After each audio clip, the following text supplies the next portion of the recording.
ही योजना आहे वर्ल्ड बँकेच्या सहाय्याने ही योजना आपण केलेली आहे। कारण शेती क्षेत्रातली गुंतवणूक वाढवल्याशिवाय शेती फायद्याची होणार नाही हे अनेक वर्ष आपण ऐकतोय, पण ती गुंतवणूक वाढवण्याचं काम होत नाहीये, ते वाढवण्याचा निर्णय आपण घेतलाय।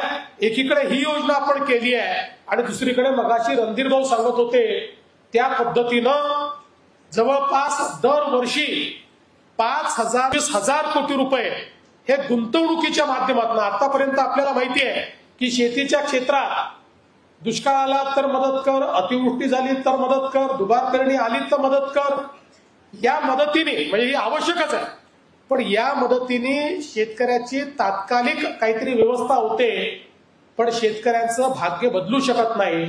भाग्य बदलायचं असेल तर शेती क्षेत्र हे गुंतवणुकीचं क्षेत्र झालं पाहिजे आणि म्हणून मोठ्या प्रमाणात ही गुंतवणूक शेतीच्या क्षेत्रामध्ये आपण सुरू केलेली आहे आणि मला विश्वास आहे की यातनं एक या ठिकाणी पाहायला मिळेल। आणि एवढंच नाही तर ग्रामीण विकासाच्या क्षेत्रातही मोठ्या प्रमाणात आपण काम चालू केलं आहे। आता अलीकडच्या काळामध्ये सर्वात जास्त मागणी जर कुठल्या गोष्टीची असेल तर ती शेत रस्त्यांची मागणी आहे।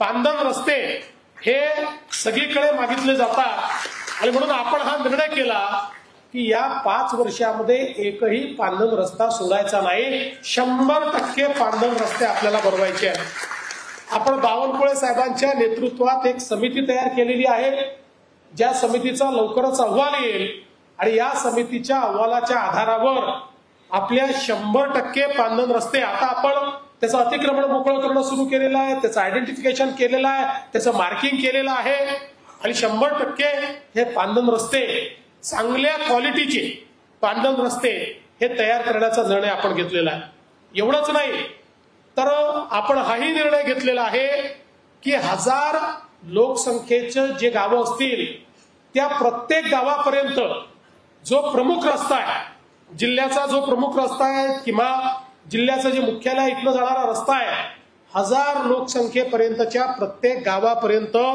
सिमेंट कॉन्क्रीटचा पक्का रस्ता आपण त्या ठिकाणी घेऊन जाणार आहोत आणि याकरता 18,000 कोटी रुपयाची योजना ही आपण सादर केली आहे। ती आपण वर्ल्ड बँक आणि एशियन डेव्हलपमेंट बँक या दोघांकडून आपण मंजूर करतोय। परवा मी त्या संदर्भात दिल्लीमध्ये एक बैठक देखील केली आणि आपल्या केंद्रीय मंत्री निर्मला सीतारामनजी यांनी त्याला अतिशय सकारात्मक अशा प्रकारे या बँकांकडनं तो प्रस्ताव मंजूरून आलाय। आता भारत सरकार त्याला मान्यता देईल आणि मग त्यानंतर हे काम आपण सुरू करणार आहोत। यासोबत मी माननीय आपल्या देशाचे प्रधानमंत्रीजी आणि आपल्या देशाचे ग्रामविकास मंत्री शिवराज सिंग चौहानजी यांचे आभार मानेल